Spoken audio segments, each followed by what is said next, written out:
નમસ્કાર મિત્રો, સ્વાગત છે તમારું આપણી આ યુટ્યુબ ચેનલમાં જેનું નામ છે ગુજરાતી જીકેની જમાવટ। આજના વિડીયોમાં આપણે વાત કરવા જઈ રહ્યા છીએ મિત્રો આંગણવાડી કેન્દ્રોને લઈ અને મહત્ત્વના સમાચાર સરકાર દ્વારા બહાર પાડવામાં આવ્યા છે મિત્રો।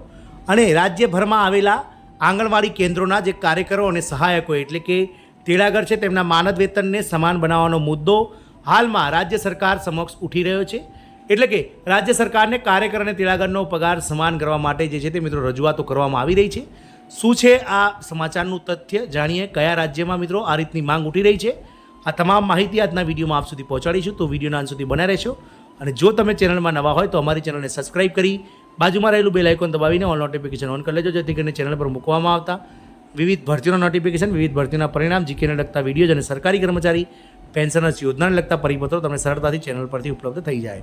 તો મિત્રો, સરકાર જે આંગણવાડી કાર્યકર અને તેડાગર બહેનો છે કે જેમના માનદ વેતનમાં ઘણું અંતર હોય છે, તો આ રાજ્ય સરકારના કર્મચારીઓ કે જેઓ આંગણવાડીમાં કામ કરે છે તેવા કર્મચારીઓ, કામદારો અને તેડાગરોએ પોતાના સમાન વેતન કરવાની જે છે તે મુદ્દો બનાવીને સરકાર સમક્ષ રજૂ કર્યો છે મિત્રો। જાણીએ કયા રાજ્ય સરકારની વાત કરીએ છીએ, તો મિત્રો ઝારખંડ રાજ્યમાં આંગણવાડી કાર્યકરો અને તેડાગરો એટલે કે સહાયકોના માનદ વેતનને સમાન બનાવવાની માંગ કરવામાં આવી રહી છે। રાજ્યની આંગણવાડી સંસ્થાઓના આ અંગે માંગણીઓ ઉઠાવી રહી છે મિત્રો। આપ સૌને જણાવીએ કે રાજ્યની જે આંગણવાડી સંસ્થાઓ છે, આંગણવાડી કર્મચારી યુનિયનો છે ઝારખંડના, તેઓ મિત્રો આંગણવાડી કાર્યકર અને તેડાગર બહેનોના પગારને સમાન કરવાની માંગ ઉઠાવી રહી છે। જ્યારે આંગણવાડી જે કાર્યકરો અને હેલ્પરની કામગીરીમાં ઘણો તફાવત છે, જ્યાં સેવિકા કેન્દ્રના સંચાલનથી લઈને સંપૂર્ણ રેકોર્ડ અપડેટ રાખવા સુધીની દરેક જવાબદારી માટે જવાબદાર છે, જ્યારે સહાયક જે છે તે મિત્રો ફક્ત ને ફક્ત કાર્યકરના કામમાં મદદ કરે છે। ઝારખંડ રાજ્ય આંગણવાડી સેવિકા સહાયક કર્મચારી સંઘ આંગણવાડી કાર્યકરો અને સહાયકોના સમાન વેતન માટે માંગ કરી રહ્યું છે।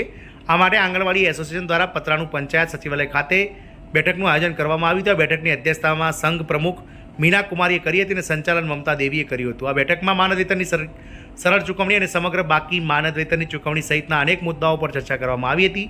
સંઘ વતી આંગણવાડી કાર્યકરો અને સહાયકોના એટલે કે તેડાગરોના માનદ વેતન સમાન બનાવવા પર પણ ભાર મૂકવામાં આવ્યો હતો। ઝારખંડ સરકારે આંગણવાડી કાર્યકરોનું માનદ વેતન 9,500 રૂપિયા અને સહાયકોનું 4,750 રૂપિયા નક્કી કર્યું છે। યુનિયનનું કહેવું છે કે સરકાર દ્વારા આપવામાં આવતું માનદ વેતન એકસાથે ચૂકવવું જોઈએ। હાલમાં આંગણવાડી માનદ વેતનને લઈને મોટી સમસ્યા ઊભી થઈ રહી છે। બેઠકમાં યુનિયને જણાવ્યું હતું કે સિમરતંદ પતરાતુની આંગણવાડી કાર્યકર મંજુદેવીનું અચાનક અવસાન થયું છે।